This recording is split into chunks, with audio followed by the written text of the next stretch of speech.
If you would like to record your class on Zoom, you can do so. This classroom does not have video capabilities. However, you can record your voice over your materials on the computer screen or the document camera. The podium microphone can be used to record your voice. When you open your class Canvas page, there'll be an option on the left-hand side labeled Zoom. When you click on it, you'll be presented with the option to create a new meeting. Input the day and time your meeting will take place.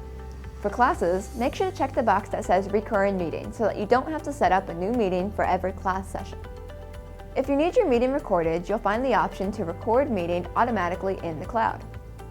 Selecting this will prompt your meeting to be automatically recorded by Zoom and then uploaded to your Canvas page under the My Media tab. When you open your meeting, you'll see the option to join with computer audio. First are your security options. Here you are able to lock your meeting from new participants or enable a waiting room so participants have to be approved by you before joining. Underneath is the option to grant or restrict certain participant activities. After you adjust your security settings, you'll have to select the option to enable your microphone. To turn it on and off, you can press the microphone power button on the bottom right side of your control panel. Next, you'll see an option to enable your camera.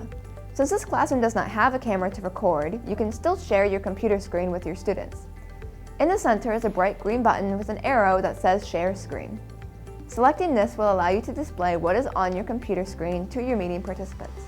In your screen sharing options, select Choose Source and then pick what windows you want to display. You may want to display footage from the document camera. Go to the table that says Advanced and select Content from the second camera. In addition to screen sharing, there's also the option to place your participants into breakout rooms. This will divide everyone into private subgroups. You can create as many as 50 breakout rooms and decide whether groups will be divided automatically, manually, or by the participants themselves. When it's all set up, select Open All Breakout Rooms.